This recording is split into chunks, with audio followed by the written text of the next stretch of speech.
Welcome back to the Podcast Connector podcast, everyone. I am your host. Maybe your first time watching. This is my very first interview for the Podcast Connector. I am a crazy serial entrepreneur, and this is one of the many companies that I own, the Podcast Connector. So I am excited to introduce you to my publicist and founder of Well-Spirited PR.co, Well-Spiritedpr.co, Suzie Bartle. She is amazing, and she's a publicist to ambitious female-led, mission-driven businesses like mine and potentially like yours as well. And she is going to be giving us lots of really juicy tips about how to leverage media, how to really relate to media and understand the purpose of it and the purpose of why it's important for growing our companies. So I could say way more, but I will welcome you onto the show, Suzie. Oh, thank you, Jennifer. It's a real honor to be here. And as you know, I adore all the work you do. So, and yeah, this is a juicy topic. So yeah, I can't wait to see what comes forward. Yeah, we actually connected in a Facebook group. I think I might have, I know what it was. I knew enough not to post in that group because I knew I would get spammed out the wazoo, but I happened to go into the search bar for a publicist, and your name kept popping up on someone else's thread. And I think it might have even been like a month or two old. I don't quite recall, but I remember it wasn't like a recent post. But that's my way of not getting bombarded. For a little tip for everyone, if you want to do that, just go onto LinkedIn or Facebook or whatever and use the search bar, and then you can see, who's on that already curated thread, and then kind of do your research from there. But I didn't need to do any research, in part because I do everything, or pretty much most things, intuitively, right? I honor that energy. And we hit it off like wildfire. And you were so shocked because you had started getting pitches for what I do in my other company. And it's a rare topic. It's not a topic that journalists are typically writing about in major publications, right? So you helped me to get published on the Daily Mail and the Telegraph and I don't know, LA Times. I mean, there's so many things that we did. And that was all, by the way, during a lot of lockdowns, everyone. So it's not like I was going to be, I was also used to going into TV studios and, all the 10 hours, basically, I'm joking, but like the several hours leading up to a show, sitting in the green room, waiting for your 4-minute segment. None of that really was happening, right, for 2 years. And so we worked with the media, with the ways in which the outlets were featuring people. So I appreciate all the work that we got to do together, but I share this for all of you because for me to introduce you to people that are in my personal Rolodex is a big deal, because I'm actually more protective of you than I'm protective of me. So my filter is always, would I refer my clients to someone? And if the answer is no, then additionally, I ask myself, why am I still referring my business to whoever it might be, right? Not you, of course. But alternately, if I'm willing to refer my clients to someone, then it means my standard of care is actually higher for my clients than it is for myself. And I'm very, very comfortable referring business to you because of who you be and the fact that you get results. Because as you know, a lot of publicists are very good at spinning what they can do. And then you go on their website and you're like, wow, you've been doing this for 20 years and I don't see any real significant press on here. That's interesting, right? So anyways, I'm sure that's a bee in your bonnet, and I'm sure we can talk about it is. Yeah. But let's dive in. I mean, people can go to your site and learn a little bit more about you, but I do know there's a little bit of a backstory about why you even decided to start this company in the first place. So do you mind sharing a little bit about that?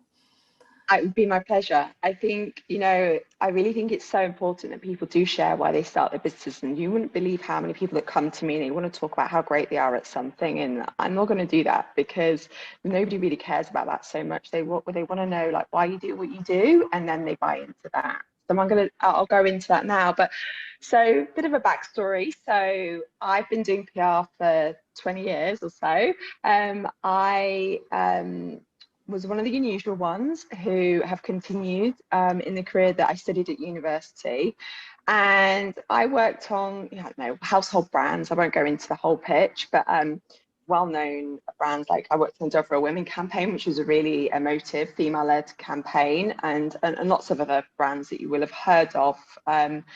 But as I was doing that, I got diagnosed with an illness called Crohn's disease, which I don't particularly identify with, but it did take me on a path of questioning things. And as I was going down that road, I started to go to talks and started to explore, as you do, on the internet. And I was finding all these people that, in a way, like had a really interesting perspective on health and the world around us and confidence and all these things that at the time people weren't talking about. This was around 2005 to 2008 kind of period, and I'd just been newly diagnosed. And it really got me thinking. On top of that, I spent a lot of time not working, and I was late for school because I was reading the papers. I love reading papers. I love reading magazines. I can see through the BS, but I still love them. I find them very interesting. And as I'm reading them, I'm thinking, wait, why is there no one like me in here? Like, why is there nobody talking about my experience? Just this glossy life. And on top of that, I actually diagnosed myself with Crohn's disease through a celebrity sharing their experience of having it. So the two were marrying up, and then this is about a 15-year journey that I went on with this. And then I thought, I need to share this in the world. I need to change the world. So then I trained as a health coach, thinking that's my answer. I'm going to be a coach and I'm going to help everybody get healthier because I got healthier. Not realizing that I don't actually want to sit and solve everybody's problems all day long. And I, I really have a lot of respect for people who do, because a lot of people have started listening to my problems. But it's just not my thing, truthfully. And then anyway, I was going to all these events. I was meeting, successful entrepreneurs like yourself who are doing things in the world, writing books, speaking on stages. And I was working in the agencies, and I never saw anybody like you come through the door. And so I'd ask people, I'd say, well, why are you in the media? And they would say, because nobody's interested in us. There's no PR agencies interested in our topic. While that was all going on, I was working in the PR agencies, and people were asking me for experts who were essentially my friends for various campaigns, like, I don't know, launching Vita Coco, like a coconut brand. They need a health coach or something. I'd be like, oh, I could call that friend, And I got to a point where I was trying to get this health coaching off the ground, getting really frustrated because people weren't doing what I told them to do, which I appreciate is not the attitude. And meanwhile, a dear friend of mine had just got a deal with Hay House, as it happened, and she was going places, and I was like, I want that inspiration that she's got. And she very lovingly threw Big Magic by Elizabeth Gilbert at me and said, here, read this and tell me what you're going to do after that. And that was January 2016. And I can be a procrastinator. It's a personality thing of mine. And I got about a chapter in, and I dropped the book, and I was like, screw this. I don't need to read the rest of this. I know exactly what I'm doing, and I don't need anybody's permission. Again, I'm a great permission seeker. And I was like, it's going to be called Well-Spirited PR. I'm going to help all these people get famous, and I'm going to get people talking about really far out stuff in the media. And so that really is how it started. I was living in a studio in London, in the UK, very naively starting a business with zero business experience.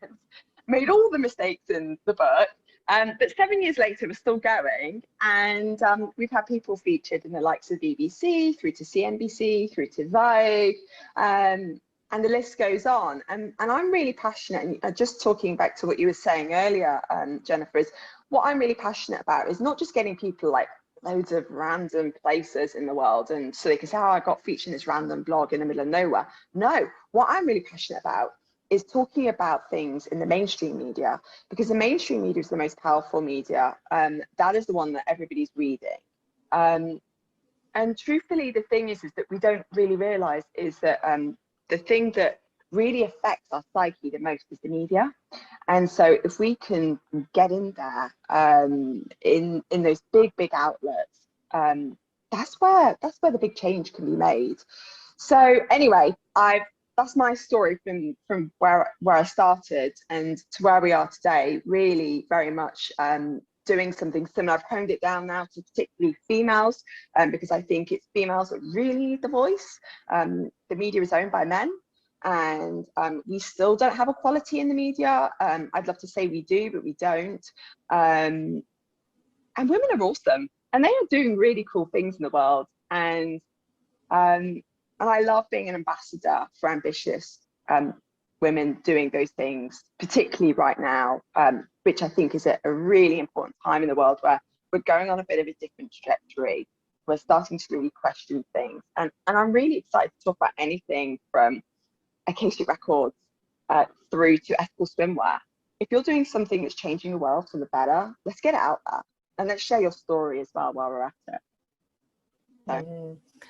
I love that you shared that, and it's reminding me of our initial conversation, which is we were living in a time of some pretty extreme censorship. There was a lot of, I'm sure all of you remember that time way back in 2020 when everyone was fighting over how to spend their 2 weeks to flatten the curve, the good old days. No, you should take this time to rest. No, this is the time to get your body in shape. No, this is, you know, and everyone like that, those were the biggest fights, but people were getting passionate about that. Little did we know all of the other things that would unfold.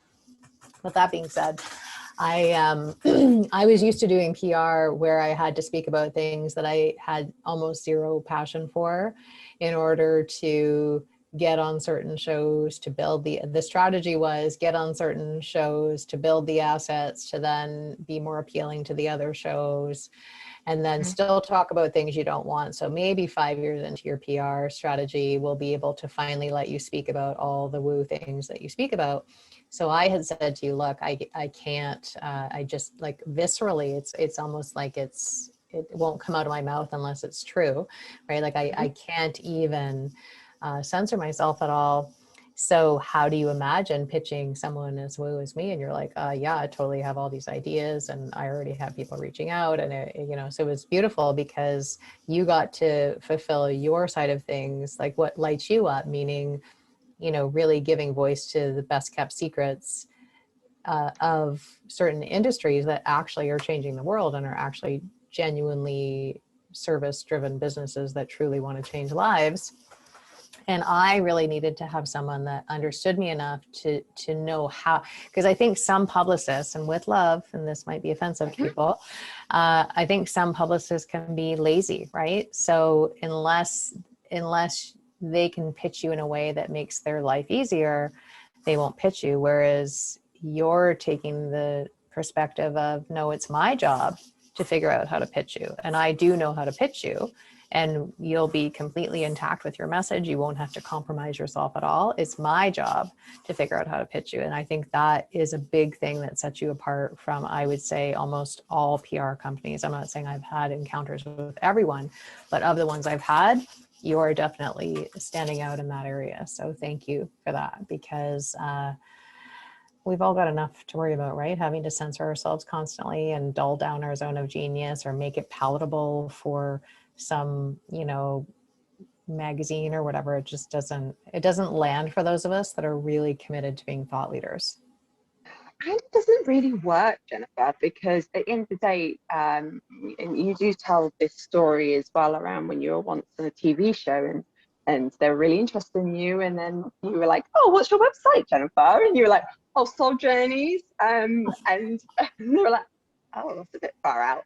And so yeah, there's no point. And I think the thing is as well, and the thing I'd say to anybody listening to this is, find somebody who really gives a damn about what you're doing, and it makes it's a perfect partnership ultimately. I'm so fascinated by the work you do, Jennifer, and I'm so fascinated by the work everyone I work with is doing. Otherwise I wouldn't do it. And so many people, I mean, this is just not just PR, I think it's business in general. They see it as transactions and they're not sort of seeing it as connections. And I think it's the connections that really get things over the line. You know, when you're when I'm speaking on behalf of a client to the press and I'm really passionate about it and I really believe in it, it's really hard for a journalist not to get on board with that.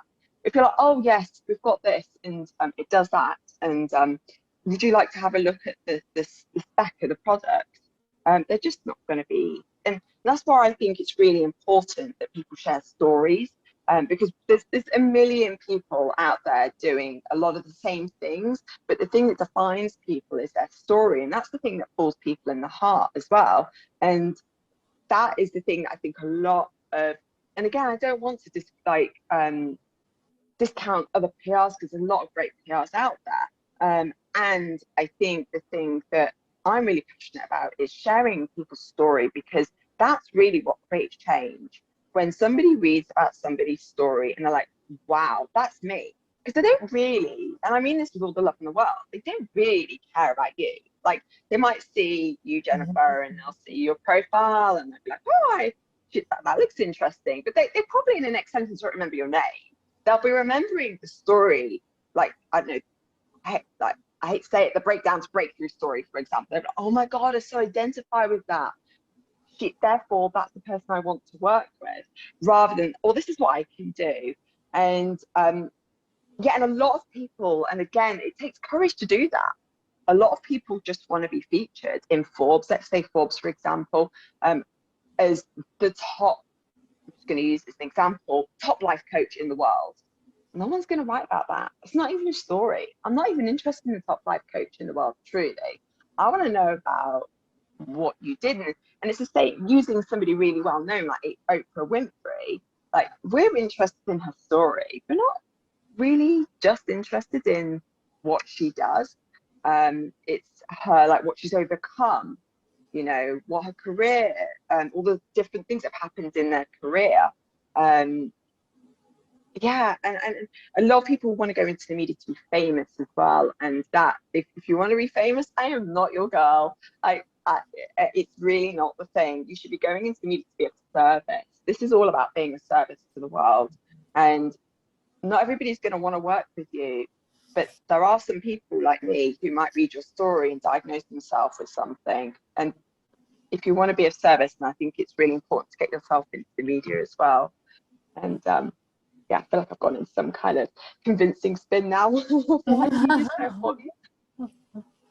No, it's true though. I mean, even if you think of when Oprah was really, like, she's a figure in the world, but back in the day when she had her own TV show, it was more than that, right? It wasn't just her story. Like, I remember hearing her talking about how she hires team members and just modeling what's possible if we decide to, you know, stick with the journey even though it's uncomfortable. Or, you know, there's a whole bunch of things we can take just from what she's modeling, not to mention the stories that she shares about her own, you know, even just simple things like, I used to try and meditate like this and I thought something was wrong with me, and then I started doing this and this was a game changer for me. And then, you know, you're sitting there reading it going, I have such a hard time meditating. Oh my God, I'm going to try that. Oh, it worked for me too. Like, there's so many big and little things, right, that can happen. So let's, aside from that, because that's a big thing, right, is like, let's get out there and share our story from the right place,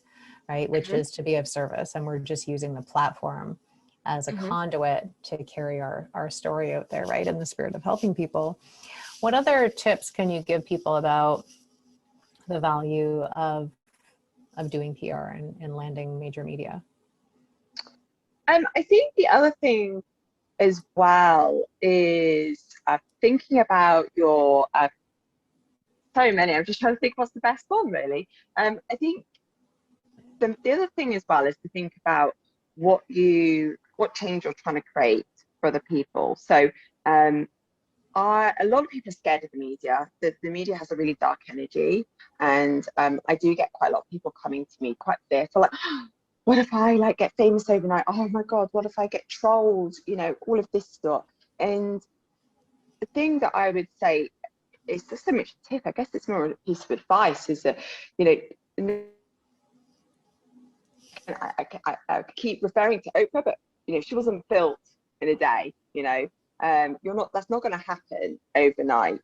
And so it's like removing the fear. And again, like some people, oh, I hate the media. I never read the media. It's disgusting. It's part. You know, it isn't. It can be quite a dark space. And again, like, I really truly believe that that was created for us to use at this time.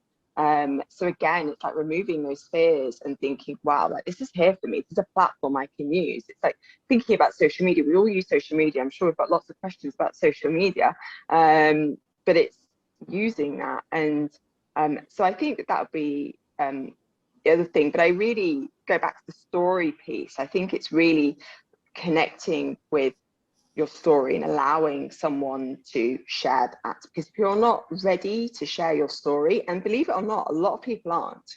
A lot of people just want to talk about their business, and not it's rare. That's rarely like going to be like a really interesting story, even if it's an amazing product that you're doing or amazing service you're providing. So my tip really would be as well on that is be really willing to be honest from a place, again, I say service because it's helpful to other people, and try and move out of your own way.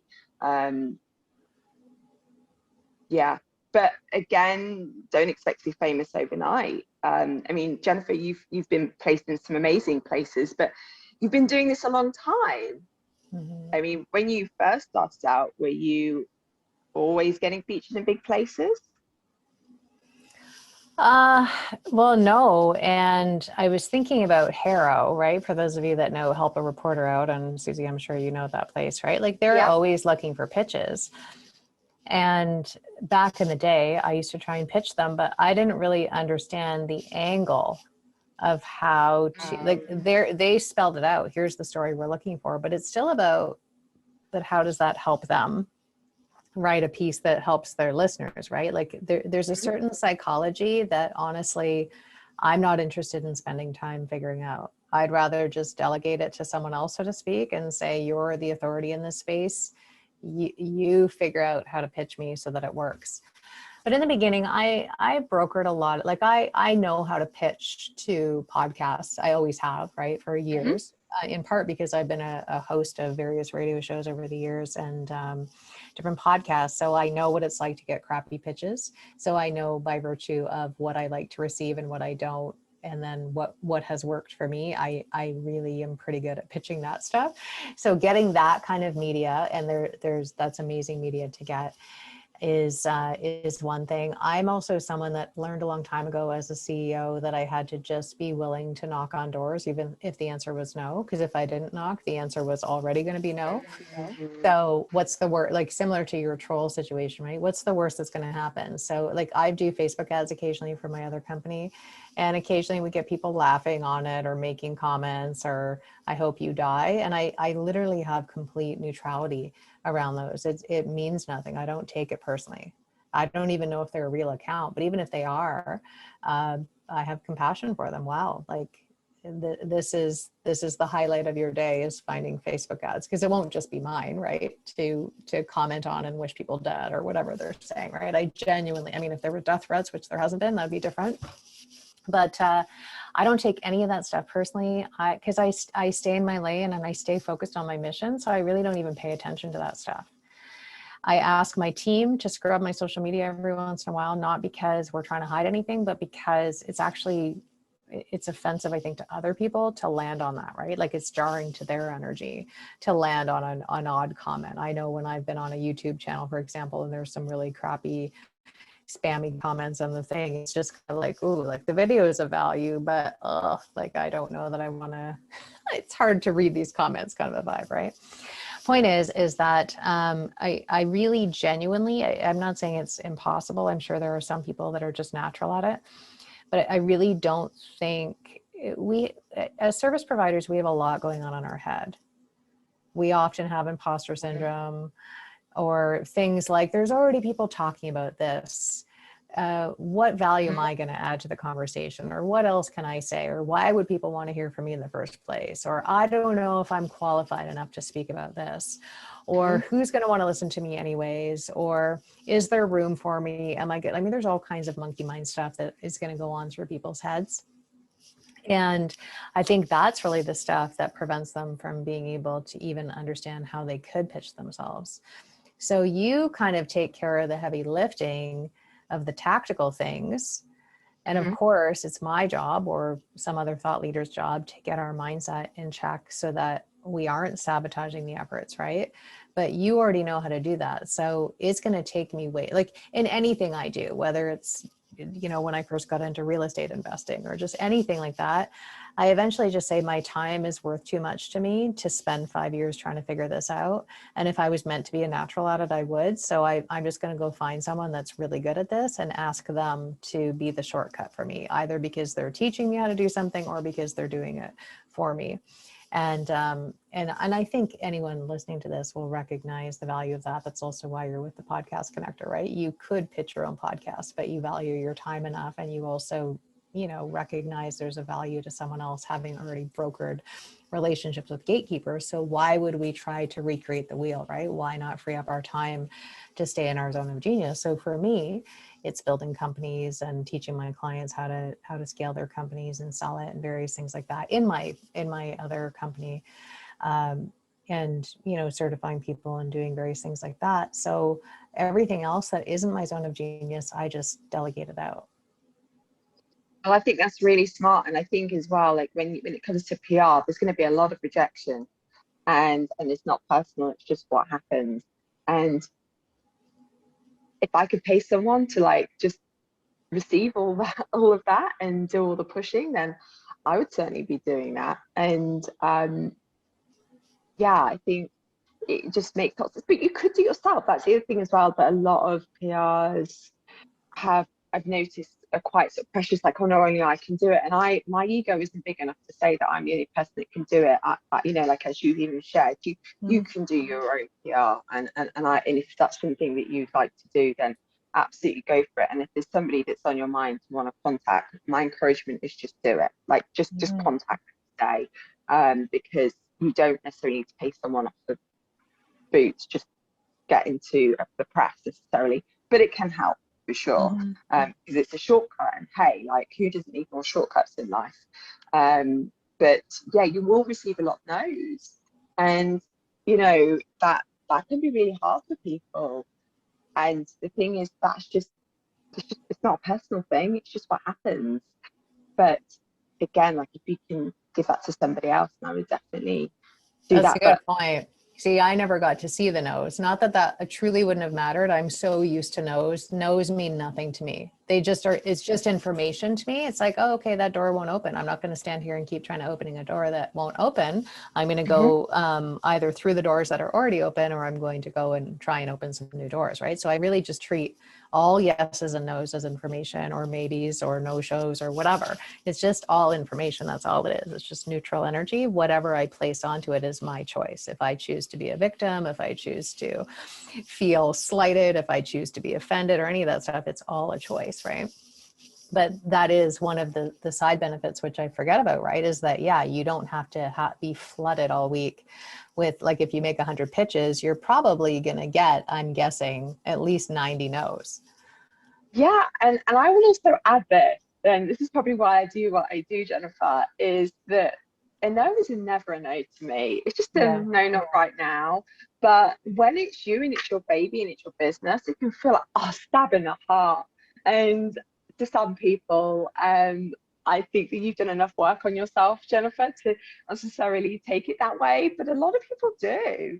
And if you're not in a position necessarily yet to get somebody, or you don't want to get somebody to do it for you, I beg you not to take those no's personally, because I promise you they're not. And that is the number one thing I see people just not do, getting out there and sharing something really important with the world because they didn't get a response. I get so many people saying to me, well, they didn't email me back, and I spent all these hours doing this pitch, and I don't think it's for me. I can't handle all this rejection. I think you're actually kidding me. My whole life is a series of rejections. I wouldn't be in the business that I'm in if if every time a journalist didn't reply to me, blah, blah, I was out with dinner with her last night. It just doesn't work like that. It's just a really busy industry. But yeah, I think that's the other thing as well. Ego can get a little bit caught up in the media game, because it is ego, really. It's ego that's getting upset about the no. And it's trauma, right? It's unconscious trauma.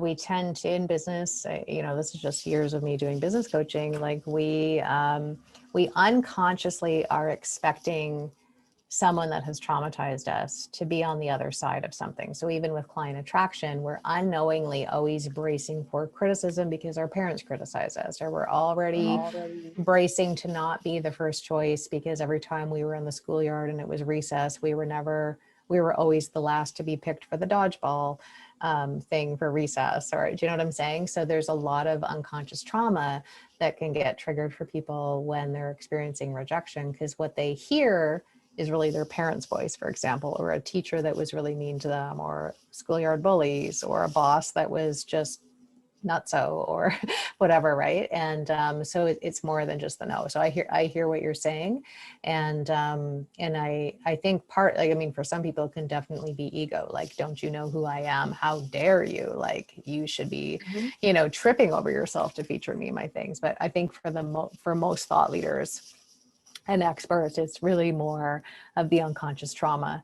And that's the other piece, right? Like, I do think with PR, of course, things can get done anyways, but it is helpful to do a little bit of an energy upgrade if hearing the no's. I mean, that's the thing that you're buffering people from, and you're protecting them. Because even if you can't, like, I have no idea how many people said no to me. I'm sure it was significant because I do a lot of woo stuff, and it may not have just been something they're interested in covering. But you would have even found a way to word it to me in such a way that it wouldn't have been hopeless. And to your point, it's not a never. It's just like, hey, this story doesn't resonate for us right now. Come back to us. Or we're right now we're really pushing these kind of stories.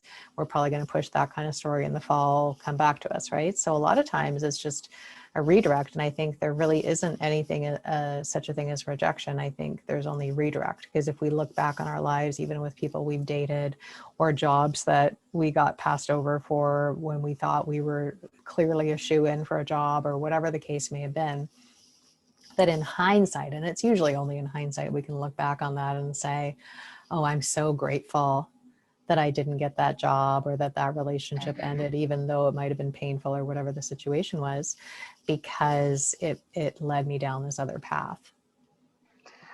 Yeah, and I'll say as well, like, some of the best pieces of coverage that I've ever seen happen have been through not getting pushed over by a no. Like, and again, that's why I think it's really important that either you believe in your message, or somebody who is representing you believes in your message, because they won't get knocked over. And eventually, like, for example, if your heart's really on getting featured on Oprah, Goop, Forbes, whatever it is, and you keep getting rejections, you need to just keep going back, like keep going back and keep going back. Because I've seen it happen, and it's really, really important, and it's kind of against what we're taught. We're taught to be polite. If somebody says no, okay, let's back off. And but there is a way of politely going, no, this is of service. I need to get this. I need to get this to you. And just as I was listening to you, then something else that came to me was around, I keep using, I didn't mean this to be like the Oprah show today, but I keep thinking of her as an analogy. And a lot of it is around the no thing, in the rejection thing, is that a lot of people come to me and they say, but nobody's invited me to be in the press, and all my peers like seem to be featured in the media. And what I always want to point out is that the people that we know in the media have put themselves in the media. Like, someone like Oprah, she's well known because she was on TV. It wasn't like she was living in the middle of nowhere and somebody just plucked her out of nowhere and like, hey, let's make Oprah, let's create Oprah Winfrey. And I think it's really important as well. You do have to put yourself into situations. Sure, like, I've heard of random situations happening, but generally, like, you have to put your hands up and at least start creating that. And it's a little bit like getting clients, how you appeared, Jennifer. I was very open to working with someone like you when you appeared, but I wasn't going actively searching out Jennifer Longmore necessarily. You have to be taking his actions, and I do talk a lot about that in the work I do. Slightly alternative manifesting opportunities.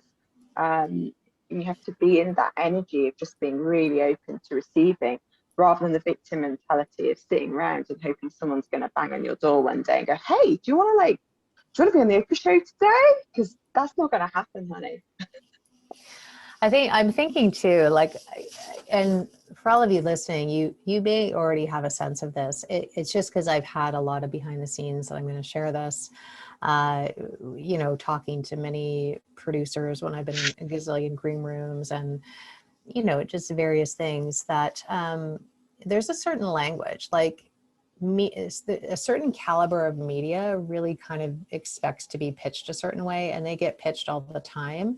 It's really a full-time job for them just to sort through pitches. So it's really whoever's going to pitch them, you have to really know how to make your stand out. And that's kind of an art form. It's not like you either know the language or you don't. Like to get local, and there's nothing wrong with local PR, like really that's a good thing and a great place to start. And that's back to your question where I started, right? Was more local stuff and kind of creating opportunities and, pitching myself to be on stages and stuff like that.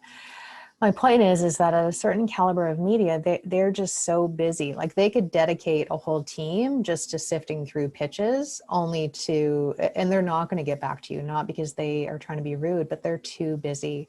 They're just too busy to possibly acknowledge everyone and say, thank you for your submission. We'll take it under consideration. Like it's just not going to happen. And it's not because they don't like you. But really, if you're wanting major media, like you're needing to spend a good few years, if you don't actually know how to do this as an art form, building relationships with producers, like depending on what your goal is, casting agents, production assistants, but really you're needing to pitch it to certain journalists and certain internal people. And that takes a few years to build, in part because they're busy, and they also are used to people only coming to them when they want something. So they're also going to have their spidey senses up for, what do you want from me? What do you really want from me? Why are you really contacting me? And then it's their job to make the show look good. It's their job or the publication or whatever it is. And it's their job to follow certain guidelines. It's their job to kind of speak to the audience that the higher ups want them to speak to and offer what's expected. There's a lot of nuances that we just don't get to see as thought leaders that someone like Susie is going to be able to broker way differently, because you already speak the language. So even if you were reaching out to a brand new, I don't know, production something or other at Goop, you would just know how to speak to them. But also, I mean, I know that you're highly connected in the PR industry because it's a big world and a small world at the same time. So it's likely that you either know someone who's at a publication that is, where you want to get your client, or they can facilitate a warm intro between you and that other journalist, for example. And there's a speed that happens, right? That you're just not going to get if you do this on your own. You might land 1 gig a year doing this on your own if you're wanting a certain caliber of media. As we mentioned, the other option is to get really good SEO on your website, like my one friend did, who was a dating coach. And then every time a celebrity couple was breaking up, she would get called to go on TV, or if it was Valentine's Day or something, there were just certain key things where they were already reaching out to her. And then when she'd been invited enough, then she was able to pitch them because she had a relationship with them. But what she didn't do, and this is a little tip for all of you, is it didn't occur to her that she should build relationships with other people on the show, such that when that booking agent moved on to a completely different TV show, right? She no longer had any warm connections to be pitching herself again. And it was really that host that kept asking to have my friend on. It wasn't so much the station in general, right? And so point is, there's a lot of nuances that we just have no idea about, nor should we, because we're busy serving our clients, right? That's why we delegate to someone that it's their art form, it's their craft, and they dedicate.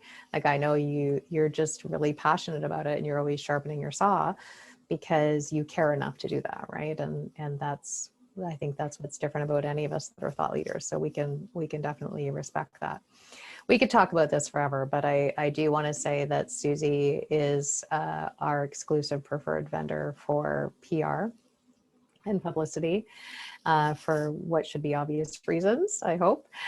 She's supported a lot of people, and, you know, she's not, I mean, she can get you mid-range things for sure if that works, but definitely is able to secure a lot of really fancy pantsy gigs. And I know she's not taking anyone on that she doesn't feel confident that she can, you know, gain success with, right? So it's not that you can necessarily guarantee everything, but you're definitely, during the course of working with you, I mean, you definitely flooded me with a ton of opportunities, which I'm very grateful for. And I know the same will be true for you. So if you know it's time to, you know, yes, have podcasting as part of your thing, but also expand that out, then I know Susie would be happy to chat with you. So can you let people know the best way to get in touch with you? So if you go to my website at wellspiritedpr.co, or you can find me on Instagram, which is just at wellspiritedpr, and I'd love to hear from you. Yeah, thanks, Jennifer. Thank you. Thank you. Well, I hope this added value to all of you. We'd love to hear from you about what you're taking away or what thoughts you have around maybe a mindset shift that you know, that was happening for you during this, or any sort of outer thing. I think it would be helpful to have you on the show again, Susie. Maybe we can talk about how to leverage some of those media assets too, right? Like, so you landed some PR, now what kind of a vibe, right? Where we make the most of that. So thank you for being here. I so appreciate you, and I appreciate who you be in the world. And thanks to all of you for being here. We will see you again next time. Bye for now. Bye. Thank you so much.